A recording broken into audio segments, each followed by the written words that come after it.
Bonjour et bienvenue sur la Bible au quotidien, la page Facebook francophone de ceux qui aiment la Bible et qui veulent la mettre en pratique. On va prendre un passage en Marc chapitre 6 à partir du verset 7.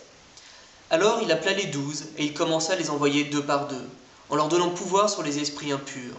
Il leur prescrivit de ne rien prendre pour le voyage, si ce n'est un bâton, de n'avoir ni pain, ni sac, ni monnaie dans la ceinture, de chausser des sandales et de ne pas revêtir de tunique. Puis il leur dit, « Dans quelque maison que vous entriez, restez-y jusqu'à ce que vous partiez de ce lieu. Et s'il y a quelque part des gens qui ne vous reçoivent ni ne vous écoutent, retirez-vous de là et secouez la poussière de vos pieds, afin que cela leur serve de témoignage. » Ils partirent et ils prêchèrent la repentance. Ils chassaient beaucoup de démons, et ils oignaient d'huile beaucoup de malades et les guérissaient. Quel message prêchaient les apôtres? Comme Jean-Baptiste et Jésus avant eux, ils prêchaient la repentance. Ce terme peut paraître très religieux, mais il est extrêmement important. Ce terme vient du grec, métanoïa, et on le traduit souvent donc par repentance, par conversion, par retour à Dieu, par changement de vie. Et pourtant, toutes ces traductions sont imparfaites parce que le terme est beaucoup plus riche en grec. À la repentance, qui est une souffrance morale qui détourne l'homme de son péché, doit s'ajouter l'action puissante de l'Esprit de Dieu, qui crée en lui la vie nouvelle. Et ce qu'on voit, c'est que le sentiment douloureux du péché, par le réveil de la conscience, c'est la seule vraie préparation à recevoir le Sauveur, et avec lui, à recevoir sa grâce.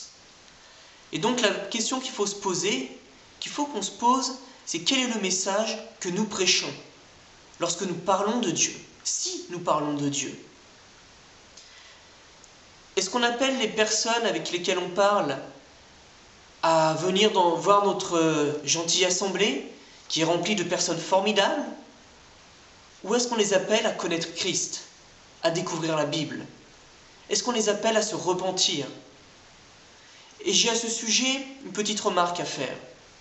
Si vous parlez de Dieu ou de la Bible avec des personnes qui sont athées, comme c'est le cas de 90% des personnes en France, en tout cas qui ne croient pas que la Bible c'est la parole de Dieu, ne les appelez pas à la repentance directe. Ça n'aura aucun effet bénéfique à mon sens. Personnellement, j'étais athée jusqu'à ce que des personnes aiment suffisamment Dieu et aient suffisamment de courage pour m'inviter à étudier la Bible. Et une fois que j'ai eu la foi en Dieu, en Christ et dans sa parole, alors elles m'ont confronté avec la parole de Dieu. Elles m'ont appelé à la repentance. Et là, j'étais capable de comprendre et de l'entendre. Mais avant, ça aurait été inutile. Je les aurais simplement prises pour des personnes religieuses et j'aurais passé mon chemin. Mais lorsque ensuite vous appelez les personnes à la repentance, comment est-ce que vous faites cela? C'est difficile d'appeler quelqu'un à la repentance. Ça signifie ça demande de les connaître et de les confronter avec leurs péchés, de confronter leur vie à la lumière des Écritures. Comment faites-vous cela? Et il y a un passage en Marc, chapitre 4, verset 23, qui me semble très important.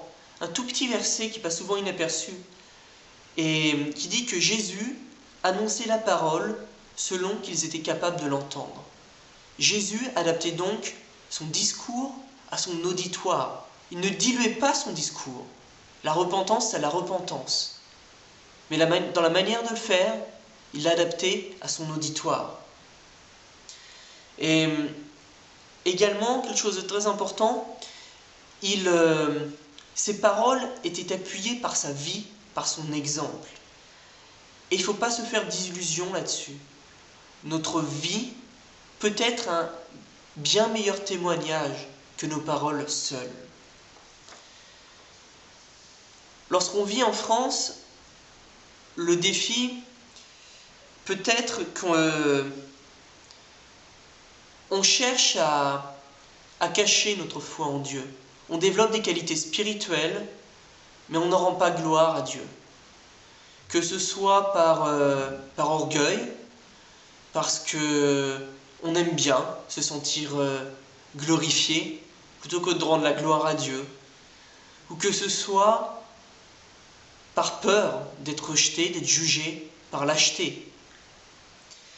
Et je voudrais vous lire pour vous, et je sais qu'en France on est beaucoup dans ce cas, mais lire un passage en 1 Corinthiens chapitre 4 et verset 7, où l'apôtre Paul dit « Car qu'est-ce qui te distingue? Qu'as-tu reçu que tu n'aies reçu? Et si tu l'as reçu, pourquoi te glorifies-tu comme si tu ne l'avais pas reçu ?» Et donc le défi aujourd'hui est très simple. C'est de laisser votre vie et vos paroles témoigner de l'existence, de la puissance et de la grâce de Dieu. Je vous souhaite une excellente journée et je vous dis à demain.